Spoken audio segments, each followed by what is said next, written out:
Underhill's Mysticism. We had been reading Chapter 5, Mysticism and Theology. We read about emanation theory and immanence theory. Now to part 2 is immanence. Immanence. At the opposite pole from this way of sketching reality is the extreme theory of immanence, which plays so large a part in modern theology. To the holders of this theory, who commonly belong to James's healthy-minded and or optimistic class, the quest of the absolute is no long journey, but a realization of something which is implicit in the self and in the universe, an opening of the eyes of the soul upon the reality in which it is bathed. For them, earth is literally crammed with heaven. Thou wert I, but dark was my heart. I knew not the secret transcendence, says Tawik Beck, a Muslim mystic of the 17th century. This is always the cry of the temperamental, which leans to a theology of immanence once its eyes are opened on the light. Quote, God says Plotinus, how we pronounce it? Plotinus. God, says Plotinus, is not external to anyone, but is present with all things, though they are ignorant that he is so. In other words, the Spirit of God is within you. Is that immanence? The Absolute, whom all seek, does not hold himself aloof from an imperfect material universe, but dwells within the flux of things, stands, as it were, at the very threshold of consciousness, and knocks, awaiting the self's slow discovery of her treasures. How does this differ from emanation? I mean, it's already within you. Quote, he is not far from any one of us, for in him we live and move and have our being, is the pure doctrine of immanence, a doctrine whose teachers are drawn from amongst the souls which react more easily to the touch of the divine than to the sense of alienation or of sin, and are naturally inclined to love rather than to awe. So these people love more, and they don't obsess over sin so much. Alienation. You can't. If God is present everywhere, how could you be so alienated? You're not alienated. Unless safeguarded by limiting dogmas.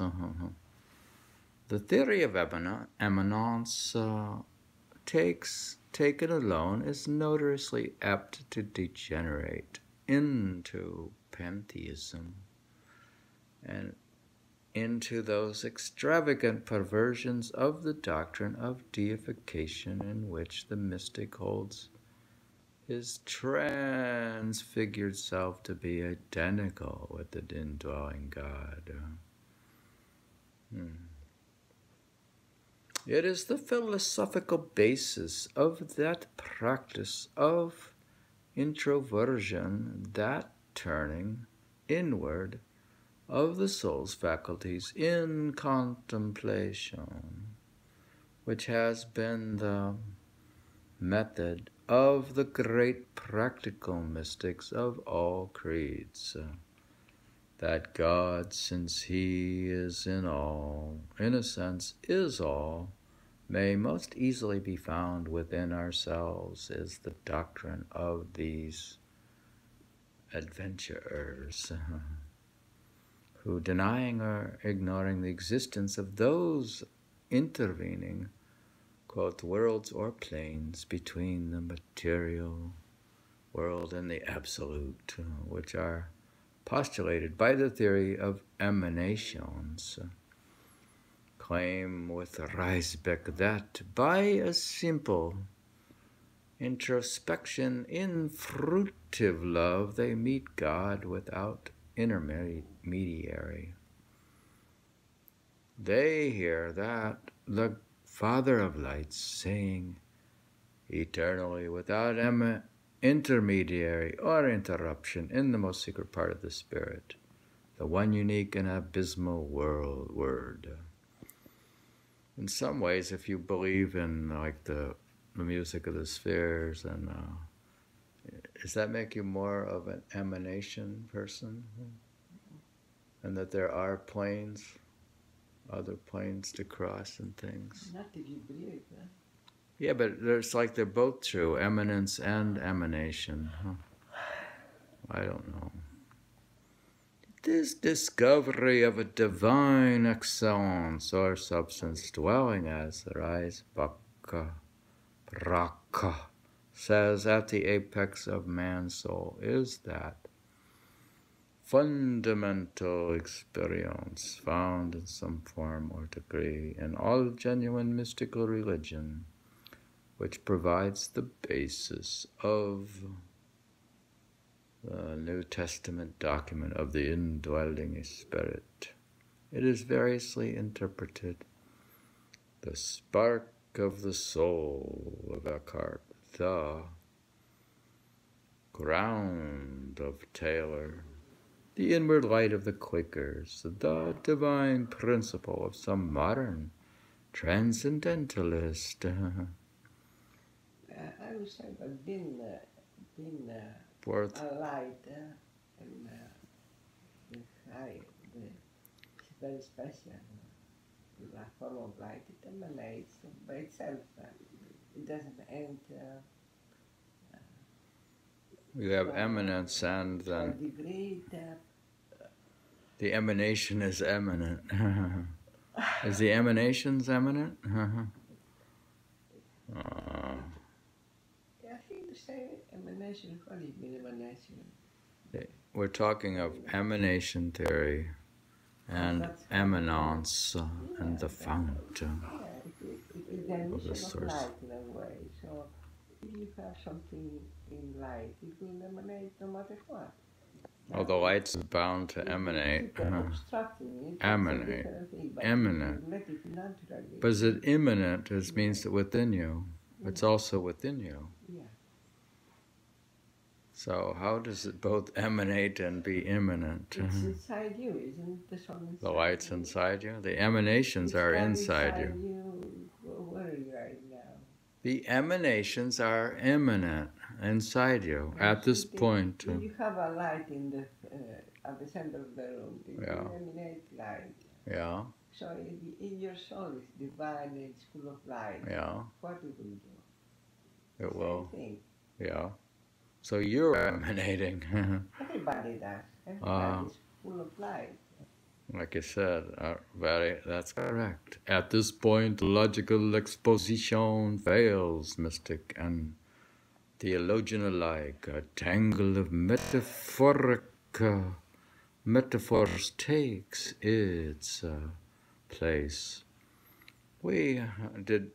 Did we have a bunch of metaphors take its place? We are face to face with the wonder of wonders, that most real yet most mysterious of all the experiences of religion, the union of human and divine in a nameless something which is great enough to be God, small enough to be me. In the struggle to describe this experience, the spark of the soul, the point of juncture, is at one moment presented to us as a divine which the self attains at another as that transcendental aspect of the self which is in contact with God.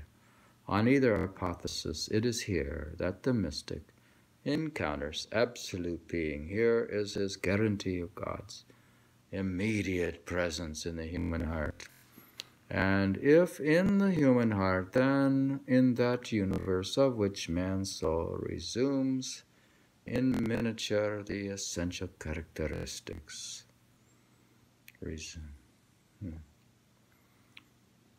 According to the doctrine of immanence,